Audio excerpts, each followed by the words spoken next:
a not for sexual gratification warning on every video from now on, Glenn. Good point. Let's do that. Warning, the videos produced on Spectre Sound Studios are for educational purposes only and not for sexual gratification. It's not like in 10 years anybody's ever been confused about that, but here we are. I don't understand it. Maybe some of you guys out there do. And White Sea, I just want to say this from the bottom of my heart. All right, so I'm back from my trip around the world. I got to visit Korea, Japan, Taiwan, and I even went and hung out in Germany for a few days, had an amazing time, did a whole bunch of content ahead of time, and it's really nice to be back and be able to react to your commentary so quickly. You know, I woke up this morning and looked at my numbers for Wednesday or Thursday's video, I guess, where I re-released the Spectre Demon video, this guy right here. And the numbers are even better than the first time around. We got like 52,000 views in 24 hours. So I just want to thank everybody who watched the video and commented. Thank you so very much for that. I'm going to do a special dedicated video just on your comments on that video because I figured, hey, what the hell? I want to let you guys know that, yes, I read what you say and it does matter to me. So yeah, let's get right to it. And oh yeah, stick around to the end of the video. I'm going to have some details about how you might be able to win this guitar right here. I will come back to this video after I watch some transparent try-on vids. Never knew this was a thing. Thanks, Glenn. Well, I looked into it, and Portal Master 2112, he went away to go check out some of those videos and never returned. What could he possibly be doing? Who knew that a guitar video would send me on an hour-long excursion through the world of sheer clothing try-on videos? Notes I have taken from my research. Research. 1. There seems to be an abundance of artificial intelligence generation used for the voices. 2. It's just porn. They say it's for educational purposes, but I didn't see a single calculus or Bunsen burner. Hashtag ripped off. Hey man, it's open to interpretation. You might see porn, other people might see education. You know, it's kind of a gray area there, and that's why that's still on YouTube. We want more advertiser-friendly Glenn. Hey everybody, it's White Sea Studios from the White Sea Studio channel. If you haven't checked him out already, please do. He's an awesome guy. He's a lot of fun to hang out with. We've done a couple of videos together. I've even gone to his studio in the Netherlands. Great guy. And White Sea, I just want to say this from the bottom of my heart. Fuck you, buddy! Yeah, advertiser friendly again. Yeah, I'll get right on that, fuckface! Oh man, I don't know what's funnier, if Glenn doing his best Ned Flanders impression or YouTube's double standards. Man, I don't know either, but I do appreciate you commenting on that and bringing it up. You know, that's the thing about doing YouTube and trying to be funny. Doesn't matter what you do. Somebody out there somewhere is going to get offended no matter what you say. That's just the danger of doing humor on a YouTube show. So I do the best I can and try and navigate their clear as mud rules. Hopefully one day we'll get some actual feedback from the people looking at our videos so we've got a better idea of what we can do and what we can't do. YouTube, come on, throw us a fucking bone here, jeez. In the meantime, you may see Nice Guy Glenn return a little bit more often. If that's something you want to see, leave a comment below. I want to hear from you. Gibson must have complained because they can't compete with that guitar. Well, I don't know if they complained or not, but you're absolutely right. They sure as hell cannot compete with this Spectre Demon. I mean, have you checked out the prices of Epiphones lately? Like, what the hell is going on? Even those are over $1,000. Like, what the fuck? Epiphone used to be the cheap brand. Doesn't look like that's the case anymore. So yeah, I definitely recommend checking out more awesomer brands like Spectre and Solar and those, because those are really badass guitars. That'll probably save you a few $100 as well. And hey, I don't know about you, but I like the idea of my money staying in my wallet and not going into the coffers of a giant corporation where the CEO can go buy himself another Ferrari. That's American companies for you, always catering to other countries' anti-free speech laws. All right, this one's kind of tough. I'm glad you brought it up though, because so many people have so many different strong feelings across the spectrum, one way or the other. All I can say is, yeah, I've been kind of surprised how major social media corporations have kind of caved to the demands of, you know, countries like China or whatnot. Oh, you have to take that down. And they say, okay, sure. I mean, like, seriously, you've got this power digitally. You can tell them to go to hell. Seriously, you can tell them to fuck right off and it's not gonna hurt your bottom line. I just don't fucking get that. Why some of these companies just roll over and play dead for these bullshit regimes and their bullshit anti-free speech laws. I don't understand it. Maybe some of you guys out there do. Hey, feel free to comment below. Let us know what you think. I'm always glad to hear from you. But on the bright side, at least we do have some free speech. I mean, what's your face? Jabba the Hutt Alice from Australia there, the richest woman in Australia. She was demanding that this art gallery take down this painting, and that's a great thing about social media. We can make sure everybody sees that and gets a copy of it and knows exactly what she's really like on the inside.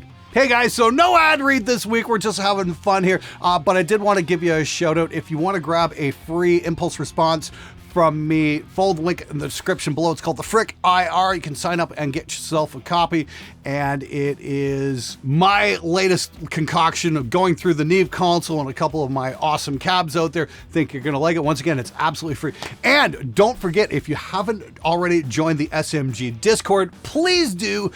Once again, that's absolutely free. All you got to do is follow the link in the description below and hit the middle finger to get your role. You'll be active. Hope to see you in there. I drop by. I have morning coffee with you guys, and I'm going to be bringing back Counter-Strike nights because when I was in Korea, we actually did that. We did the true Korean thing, and we went to an internet cafe and played fucking Counter-Strike and had a lot of fun. I'm like, oh, fuck yeah, I kind of missed this. So yeah, look for that as well. I hope to see you in there. Anyway, let's get to the butthurt of the week.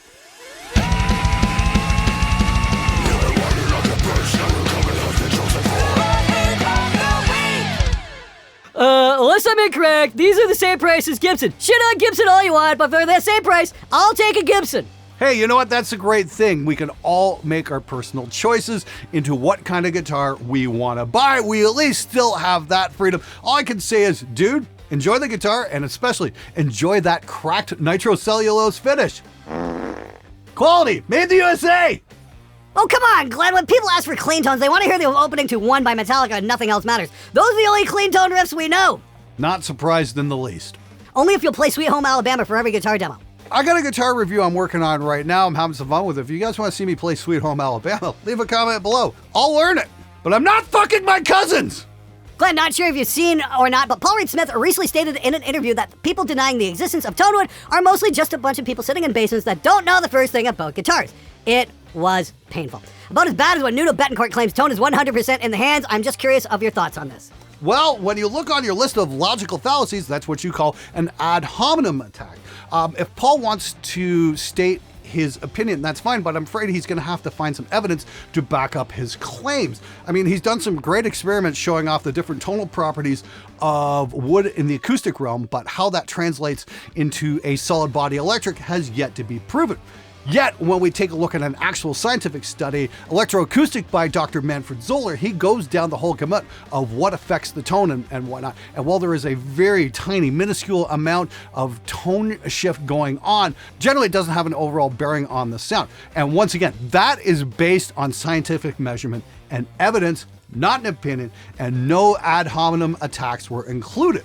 My opinion on that is quite simple. Read the science and keep that in mind when you're going to purchase a new guitar. I've always had to wait until I was alone to watch your videos. I would never send you a complaint about language because my situation is my problem, not yours. However, if you did stop saying fuck, then I could watch when even my wife is in the room. Hey, Stev8160, I'm sorry, dude. I hate to do this to you, but I think there's a valuable lesson here, and that is never, ever, ever, ever, ever, ever bring your wife into the conversation on SMG Viewers Comments. I've had guys who used to watch my show who've gotten extremely pissed off at me and quit and unsubscribed because I made jokes about their wives. The wives that they brought into the comments. Just remember, you chose this, buddy, not me. So I just like to say this to Stev's wife.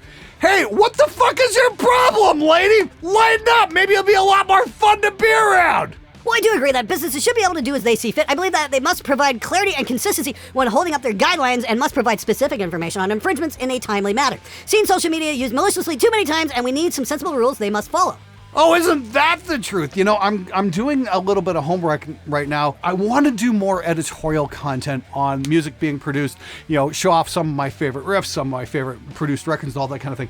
And we used to be able to do that like 10 years ago. I did The Fans Did Deserve Better, and I showed off a bunch of stuff, and it was great. But nowadays, you know, the record labels, because they can't get anyone to buy their products, they're basically scouring YouTube for anything they can find that might even remotely come close to copyright claims, and they're claiming everything. I mean, like Rick Beato, did a huge thing about that, and it's why I haven't done that kind of content, because I don't want to put all this work into making a video and then just have a record label just steal the income right out from under me. And we do need clarification on this. The one thing I'm going to do, and I've been talking with a couple of other YouTubers about this, I think I'm going to take the legal course on copyright and see how this goes, and then once I've done my homework, hopefully be able to put out some more editorial content. This pisses me off. It's like, if you're a movie reviewer, you can show clips from the movies, no problem.